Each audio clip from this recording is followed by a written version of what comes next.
quand même nos chefs religieux, ils étaient avec le rapport parrain, avec les commissions scolaires. Alors, c'est ça, la plupart des gens, on n'était pas assez au courant pour ça.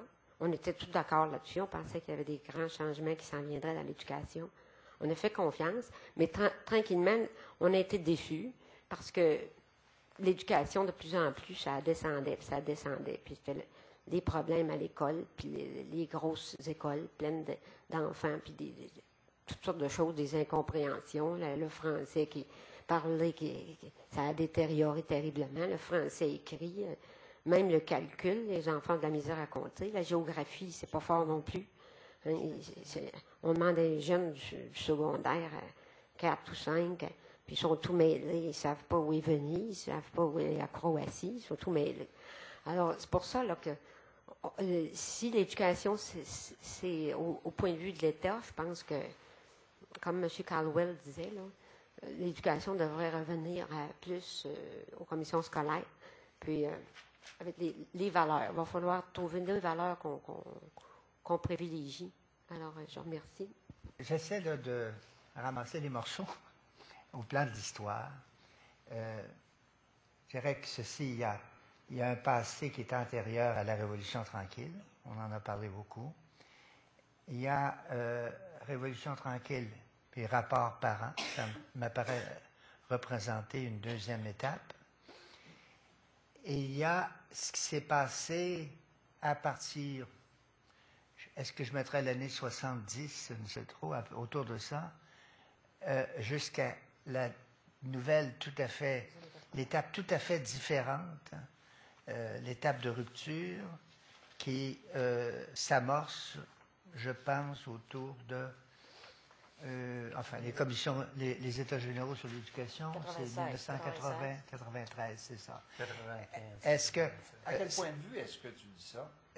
J'ai comme sorte d'étape de l'histoire, c'est-à-dire parce que le passé dont on a parlé, là, les collèges classiques, les écoles, il ne faudra pas oublier, le réseau de l'école paroissiale, les réseaux considérables des écoles normales, des instituts de toutes sortes de formations supérieures, la création évidemment des universités, tout ce qui s'est fait progressivement avec les moyens du bord, et accompagné aussi d'un phénomène qui a ses aspects critiques négatifs.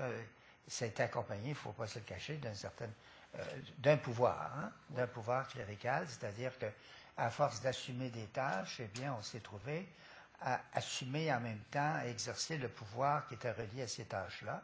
Exact. Et ça fait une puissance. Et il y a eu un rejet tout à coup de cette puissance-là. Donc ça, un rejet d'autant plus violent que la puissance, que les gens étaient partout. Parce qu'ils faisaient tout. Ils étaient dans le domaine des hôpitaux, dans le domaine de l'éducation. Mais ce qui est étrange, d'autre part, ce que je remarque, c'est que entre 60 et 64, il y a un glissement, il y a un déplacement de pouvoir qui s'est fait de façon extrêmement civilisée et avec un accord commun. Je sais que le préambule de la loi qui a créé le ministère de l'Éducation avait été rédigé conjointement par Paul Gérin-Lajoie et le cardinal Leroy. Alors, vous voyez un peu le style aussi dans ça. Là, il n'y a pas eu d'affrontement à ce moment-là comme il y a eu dans d'autres pays. Et il y a eu, on a libéré, pensé à la façon dont, par exemple, les religieuses hospitalières ont laissé la place, etc., pour toutes sortes de raisons, mais ça s'est fait comme ça, et ça s'est fait, on peut dire, de façon pacifique et civilisée. Hein? Tu permets juste oui. Quand tu parles de la loi qui a fondé le ministère de l'Éducation, ça, tu touches une chose extrêmement importante. C'est que le deuxième attendu de la loi dit ceci, attendu que les parents ont le droit de choisir les institutions qui, selon leurs convictions, répondent le mieux aux besoins de leurs enfants. Ça, c'est extrêmement important, parce que ce que tu as dit, ça, c'est l'essentiel. Les évêques avaient, par le comité catholique et le conseil de l'instruction publique, avaient un pouvoir de décision dernier sur l'éducation. Donc, il se passe ce qui s'est passé. Et là, il y a une espèce, j'appelle ça un contrat social. Il s'est passé à ce moment-là une entente que tu as très bien décrite. Mais quel est l'essentiel de cette entente-là? C'est que les évêques disent ceci: nous autres, on veut bien abandonner la mainmise qu'on a sur l'éducation, mais on ne veut pas la remettre au gouvernement. Donc, on veut que ce soit les parents. Donc, l'entente fondamentale, quand il y a un attendu, la loi qui dit attendu, que les parents ont le droit de choisir l'institution qui, selon leurs convictions, marquez bien que ce n'est pas selon des théories des experts, c'est marqué selon leurs convictions, répondent le mieux aux besoins de leurs enfants.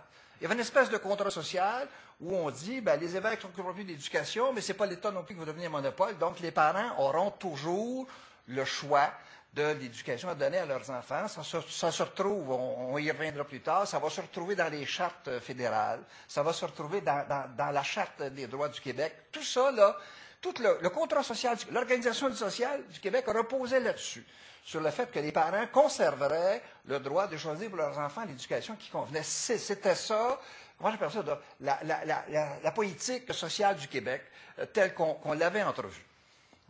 Et c'est après ça que les choses ont dérapé. Il y a peut-être eu, à l'époque, il faudra refaire l'histoire, il y a peut-être eu un malentendu sur la conception du rôle de l'État. Ça, Oui. C'est possible qu'il y ait quelque chose comme ça. Ça me vient à l'idée en écoutant Gary d'ailleurs. Il y a quelque chose là qui s'est passé. Il y a peut-être eu un glissement. Hein, parce que c'est vrai que nous en arrivons à une situation où tout à coup, l'État devient... le ministre de l'Éducation devient une sorte de ministre sacristain, c'est-à-dire qu'il s'occupe de religion, comme faisait Joseph II, comme faisait Bonaparte. Hein? Vous savez que Bonaparte avait surveillé beaucoup la rédaction du nouveau catéchisme de l'Empire, pour être bien certain que les choses qu'on allait dire dans ce catéchisme convenaient beaucoup à la personne de l'empereur. Alors, il y a eu comme ça des glissements, là, des gens qui tout à coup sont arrivés, sont mis à marcher sur les plates-bandes des autres. Mais c'est possiblement suite à un malentendu. C'est peut-être dû au fait aussi qu'au moment de la Révolution tranquille, dans notre culture québécoise, nous avons fortement revalorisé le rôle de l'État. Oui, et ce glissement-là, c'est pas fait seulement en éducation, c'est la même chose dans l'économie. Parce que l'État, c'était le levier disponible aux Québécois. Alors, on a voulu se servir de ce levier pour des fins qui étaient essentiellement idéologiques, et c'est pas ça qu'on a donné. Moi, je le comprends que ça soit produit en économie, j'ai aucun problème là-dessus. Je veux dire... que l'État soit intervenu pour la nationalisation des compagnies d'électricité en 1962. Je ne critique pas, c'est juste une illustration du rôle de l'État. Ouais, c'est plus délicat quand on arrive, parce que là, là, évidemment, on va en parler dans nos autres rencontres, mais il est certain qu'il y a un malaise actuel face au fait que non seulement l'État dit voici comment on va parler de religion à l'école, mais deuxièmement, il est interdit d'en parler autrement. Oui. Alors, c'est embêtant, là, on sent bien qu'il y a quelque chose, oui. Je vais dire un petit mot, parce que si, effectivement, je suis aussi relativement d'accord qu'il doit y avoir une certaine uniformité au niveau des programmes, mais qu'on nous dise à tel point comment on doit le donner, de quelle façon, et que ce soit dicté. Moi, je n'ai pas été enseignante, mais je l'ai fait pendant 2 ans, mais mon principal rôle que je fais depuis des années, j'ai été psychoéducatrice en centre d'accueil, puis je suis animatrice aussi de la parole catéchète.